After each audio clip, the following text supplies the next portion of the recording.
नमस्कार मित्रों, स्वागत है एक बार फिर से आपका अपने चैनल जेवी डिवोशनल। पिछले एपिसोड में हम लोगों ने देखा कि किस प्रकार से एक बहुत ही महत्वपूर्ण ज्योतिर्लिंग की स्थापना प्रभु श्री राम जी ने की, जिसका नाम रामेश्वरम के नाम से जाना जाता है। जो भी व्यक्ति, जो भी भक्त निश्चल मन से यहाँ पर आकर के प्रार्थना करता है, स्वयं शंभु आकर के उनकी प्रार्थना को पूर्ण करते हैं। जो व्यक्ति गंगा जल यहाँ पे चढ़ाता है उसकी सभी मनोरथ पूर्ण हो जाते हैं। ऐसी मान्यता, मुक्ति मिल जाती है, ऐसी मान्यता है। मुक्ति का मार्ग वही है, मनोरथ पूर्ण हुआ, मन में किसी प्रकार की कामना नहीं बची, आप माया में ग्रसित नहीं बचे, तो मुक्ति तय। रावण ने भी पिछले एपिसोड में क्लियर कर दिया मेघनाथ को, बहुत गलत किया, बहुत गलत किया तुमने, वो तुम मेरे हाथ से मरने जा रहा था। पहली बार और आखिरी बार था मेघनाथ, दोबारा ऐसा मिस्टेक नहीं करना। जाओ रोको उसको, टोटे कर दूंगा। जाओ उसको रोको। कब तक आ गए? रोकने का आवश्यकता नहीं है, परमानेंट लग गए हैं, निपटा दिया, स्टे लग गया परमानेंट उस बिल्डिंग में। विभीषण द्वारा सीज। चलिए, अच्छा, आश्चर्यचकित नहीं हुए भाई रावण बिल्कुल सुन के कि हाँ विभीषण जो है उनके पास पहुंच गए, उनके साथ मिल गए? जो कि रावण की डायलॉग यहाँ पे कुछ भारी भरकम होने चाहिए, वो कुल द्रोही, देशद्रोही, फलाना ढमकाना करके ऐसा कुछ कहना चाहिए था, बट कोई बात नहीं। हो सकता आगे बोले जब बड़े बड़े रहस्य खुले जाए, क्योंकि ये लांछन तो विभीषण जी पे लगाई है, घर का भेदी लंका था, जो कि लंका ढहती नहीं है। उसके बाद लंका के कई सालों तक विभीषण जी राज करते हैं, क्योंकि इसके बाद अरे बड़े बेटे से, बड़े भाई से छुड़वा करके छोटे भाई को काम देना भैया। बाली के प्रकरण में ये बड़ा वाला निकल गया था, उसका एक छोटा तुम संभालो। रावण निपटा के ही मिला है। हाँ, रावण तो गलत काम कर रहा है, उसका निपटा। नहीं तो बात ये थी कि दोनों अमर थे एक तरह से, तुम संभालो। चलो ठीक है, कोई बात नहीं, शुरू करते हैं एपिसोड 220 पार्ट 2। संसार में सभी के कार्यों को मंगल करने वाले, सबका दुख और संताप हरने वाले देवों को देव महादेव को मेरा प्रणाम।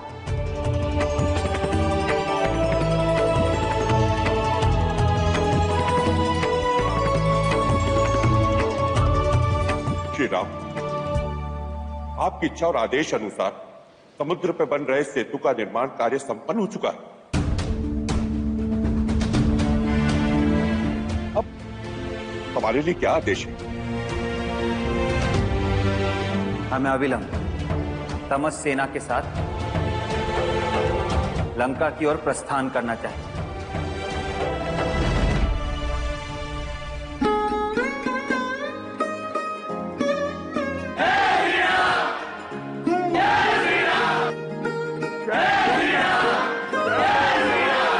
बांधि सेतु अति सुदृढ़ बनावा, देखि कृपा निधि के मन भावा।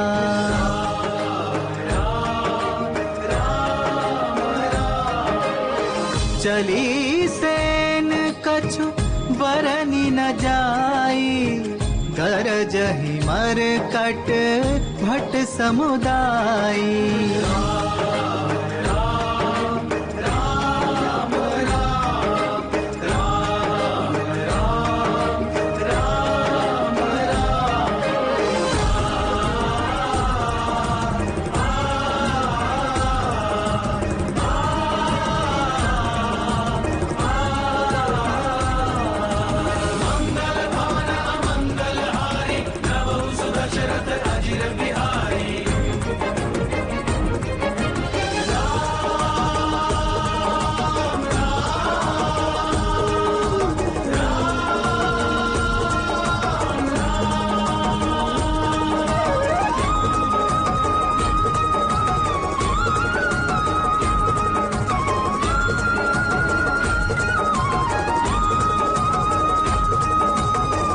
अस कौतुक बिलो की दो भाई, बिहसी चले कृपाल रघुराई।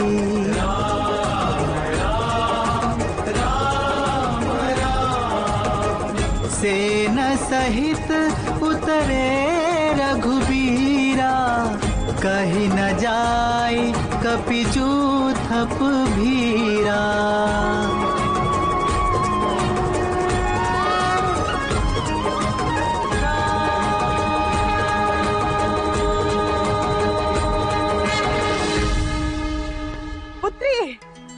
पुत्री सीता, सीता। क्या बात है माता, आप बहुत प्रसन्न दिखाई दे रही हैं। क्यों ना प्रसन्न हो, बात ही कुछ ऐसी है। किंतु हुआ क्या माता? पुत्री, आज तुम्हारे प्रेम और विश्वास की विजय हुई है। अधर्म और अनीति की इस लंका में आज धर्म और नीति ने अपना पहला चरण रखा है। प्रभु श्री राम अपनी बलशाली वानर सेना के साथ लंका में प्रवेश कर गए हैं। पुत्री,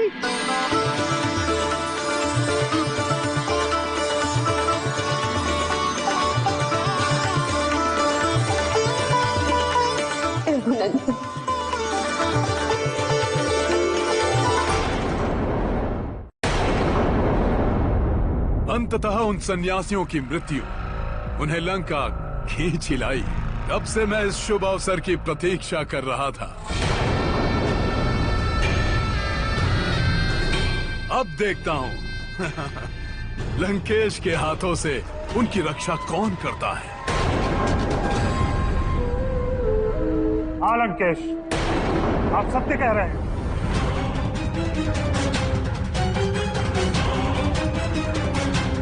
अब आप लंका के अपमान का प्रतिशोध लेंगे और लंका का गौरव बढ़ाएंगे महाराज। किंतु महाराज, 100 योजन महासागर पार कर लंका पहुंचना कोई खेल नहीं है। हमें इस बात को गंभीरता से लेना होगा। ये पहला अवसर है लंकेश कि कोई योद्धा अपने समस्त सेना को लेकर लंका तक पहुंच पाया है।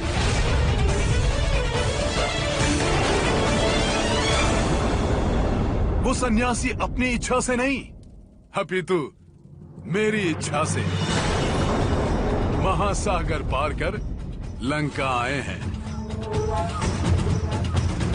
हम तो कब से चाहते थे कि वो लंका आए और हम उनकी विशाल सेना के साथ उनका वध करके ये सिद्ध कर सकें कि लंका पर आक्रमण करने का परिणाम क्या होता है।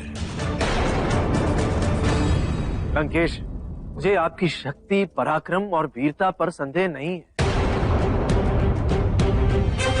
किंतु अब तो घर का भेदिया विभीषण आपके शत्रु राम के साथ मिल गया है। हमें राम के विषय में, उसकी शक्ति और उसकी दुर्बलताओं के विषय में कुछ भी ज्ञात नहीं, किंतु उस राम को विभीषण के माध्यम से लंका के सारे भेद ज्ञात हो चुके हैं।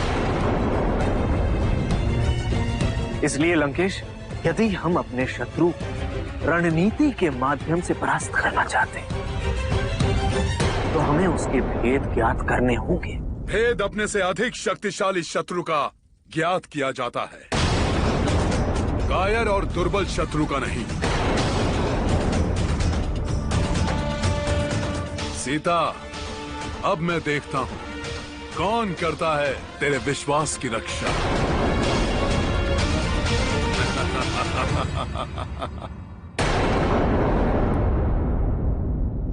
लंका में प्रवेश करने के मात्र यही 4 द्वार हैं,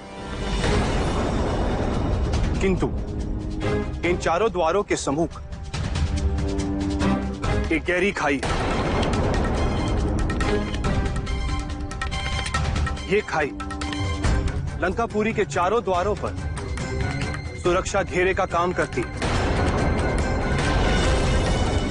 इन खाइयों में भयानक दानव और हिंसक पशु रहते हैं, जिसके कारण लंका में इन 4 द्वारों से प्रवेश करना असंभव है।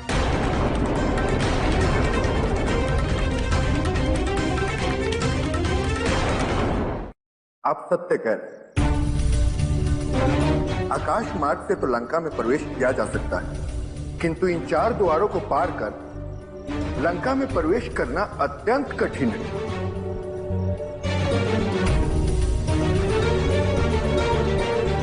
रघुनंदन, ये लंका का उत्तरी द्वार है। यहां से प्रवेश करते ही अशोक वाटिका है।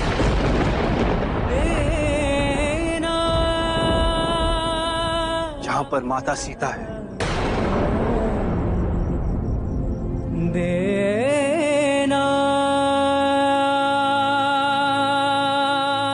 रघुनंदन, हमें माता सीता को मुक्त कराना चाहिए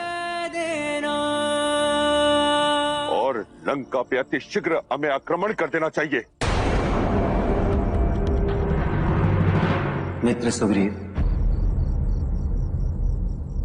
सीधा तो मेरा भी यही चाहता है कि अति शीघ्र सीते को मुक्त कराऊं।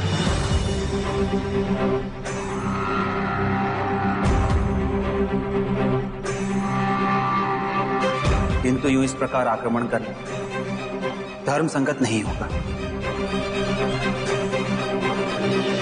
युद्ध से पूर्व हर समस्या का समाधान शांति वार्ता के द्वारा ही करने का प्रयास करना चाहिए। धर्म के अनुसार हमें शत्रु को सुधरने का एक अवसर अवश्य देना चाहिए।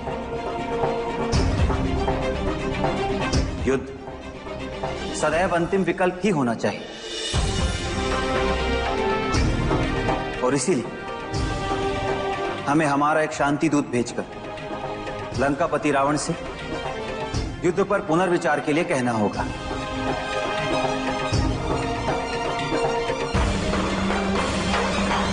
और इस कार्य के लिए कुमार अंगद से उपयुक्त और कौन हो सकता है?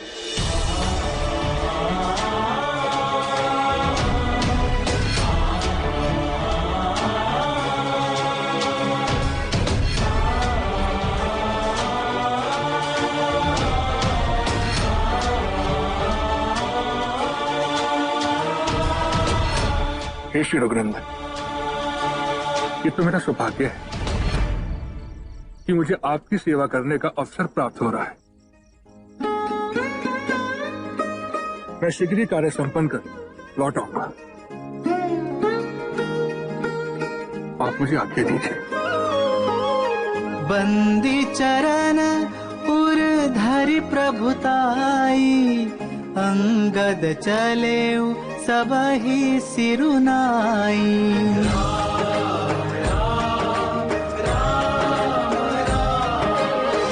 प्रभु प्रताप उर सहज असंका, रन बांकुरा बाली सुत बंका।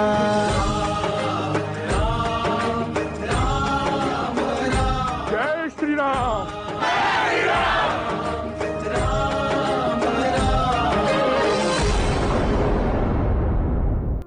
देखिए, हाल फिलहाल में हम लोगों ने दो बड़े सीरियल निपटाए मतलब देखे हैं। एक महाभारत, एक आधे में, एक आधे में छोड़ दिया क्योंकि उसके लिए आप जान ही रहे क्या समस्या है। देखिए, महाभारत को देखते टाइम कुछ ऐसे शॉट्स भी थे जिसमें हम कैरेक्टर के साथ चलते हुए महसूस करते थे कि हाँ, हम कैरेक्टर के साथ में चल रहे हैं। कैरेक्टर किसी के साथ बात कर रहा है तो मैं थर्ड पर्सन हूं जो कैरेक्टर की बातें सुन रहा है, इसलिए उस सीरियल के साथ कनेक्टिविटी बहुत तगड़ी। लेकिन यहाँ पे जब से मैं सिया के राम देख रहा हूं तब से बस एक ही मुझे बाय फॉल्ट नजर आ रहा है, वो ये है कि कैमरा एंगल, जो भी कैमरा है स्टिल है, अदरवाइज रोलर्स में। कैमरा कभी इस प्रोजेक्शन में आया ही नहीं कि वो ऐसा महसूस करा सके कि हम एज बीइंग अ कैरेक्टर, कि मैं श्री राम के कैरेक्टर में हूँ, मैं हनुमान से चलते चलते कुछ बात कर रहा हूँ, सीक्वेंस टूट जा रहा है। हाँ, चलते चलते कुछ बात कर रहा हूँ और कैमरा भी बगल में चल रहा है और बातें सुन रहा है। ऐसा कभी हुआ ही नहीं। कैमरा हमेशा स्टिल है, चीजें चल रही हैं, चीजों ने बताया काम। या तो कैमरा रोलर पे है या तो camera zoom in zoom out.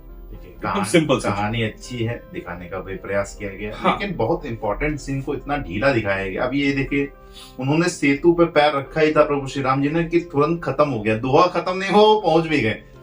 100 योजन पार करके आए थे। हाँ, मतलब बहुत शॉर्ट में दिखाया। शॉर्ट में दिखाया। और उस शॉर्ट के साथ एक बहुत इंपॉर्टेंट चीज ये थी कि प्रकृति के छोटे छोटे जीव जंतुओं ने भी उस सेतु निर्माण के गड्ढे भरने में मदद की। जिसमें एक गिलहरी का भी अहम योगदान माना जाता है, इसीलिए उसकी पीठ पे 3 उंगलियों के निशान माने जाते हैं कि हाँ प्रभु श्री राम जी ने जब से छुए तब से वो 3 उंगलियों के निशान। ठीक है, ये कितना ज्यादा सत्य है या असत्य है पता नहीं, लेकिन कहानी को जोड़ने के लिए बहुत इंपॉर्टेंट सेगमेंट है। कुछ भी कहिए त्रिजटा, ये तो लेटेस्ट न्यूज है। खबरी ला, आज भी खबरें शुरू हुई। तो ठीक है। अच्छा, रावण का कॉन्फिडेंस देखने मजा आ रहा।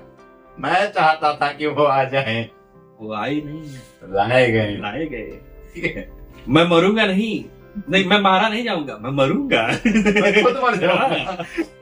मैंने उनको अपनी ही मृत्यु के लिए तो बुलाया है।